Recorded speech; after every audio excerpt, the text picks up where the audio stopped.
Hello everyone, welcome back to the garden. Now what you're seeing here is, you might remember I grafted my own fruit trees. For the last 4 or 5 years I've been grafting my own fruit trees.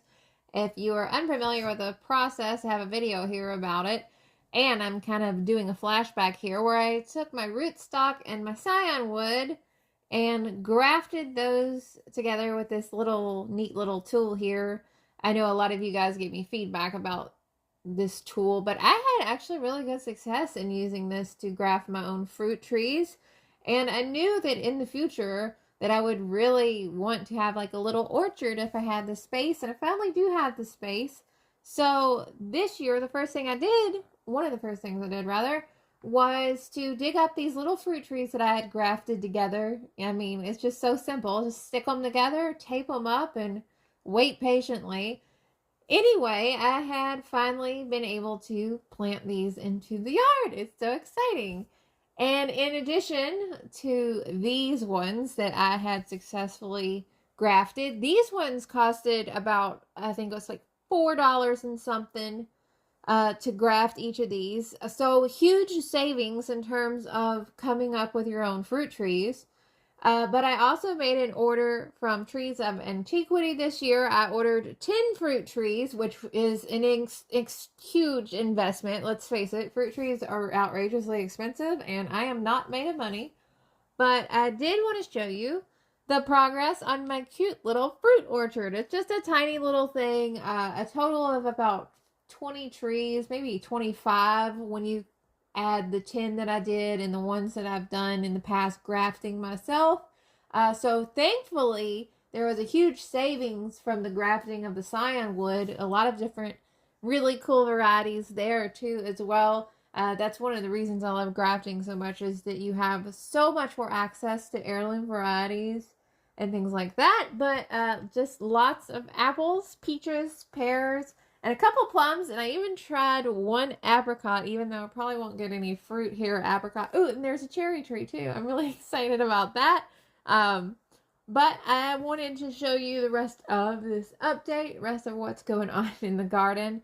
The daffodils are in full bloom still. They have been blooming for about almost 2 months now. A lot of these kind of mid to late ones starting to open now.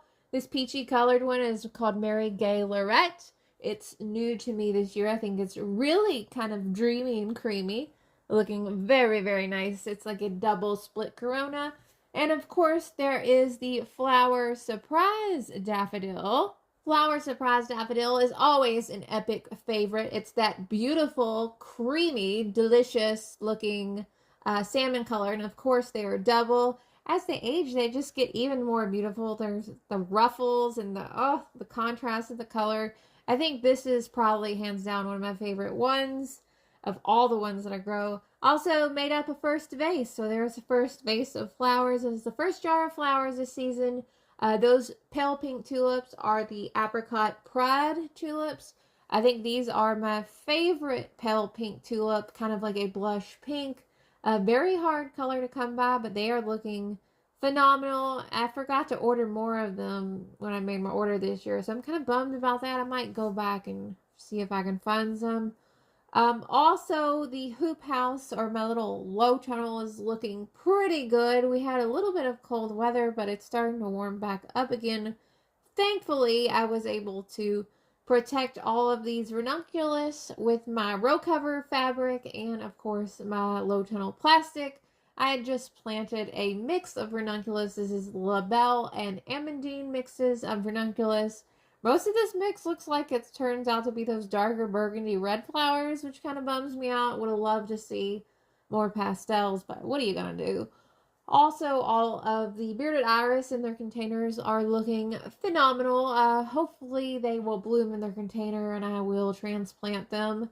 Also transplanted this huge hydrangea bush. You might remember this hydrangea bush from the other backyard. This was the first perennial plant that I ever planted in the backyard that I ever grew.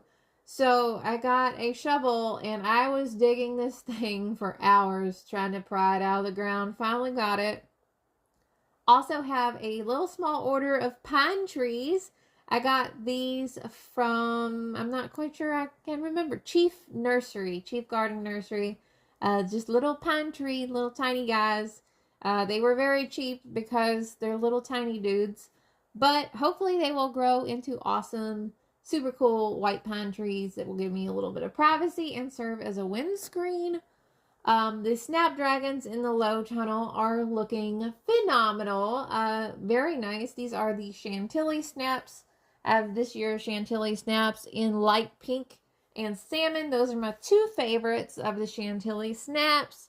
Also, the Icelandic poppies are looking pretty darn good, if I don't say so myself. No signs of bloom there yet, though.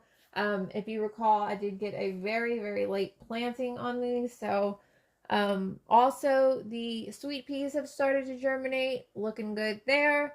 And overall, just a lot of stuff. I know that this was really a quick one, but I kind of wanted to give you an update and see what's going on here in the yard. There are about 1,000 things that I'm doing right now. I hope that you are having such an incredible day, and I will talk to y'all later. Bye.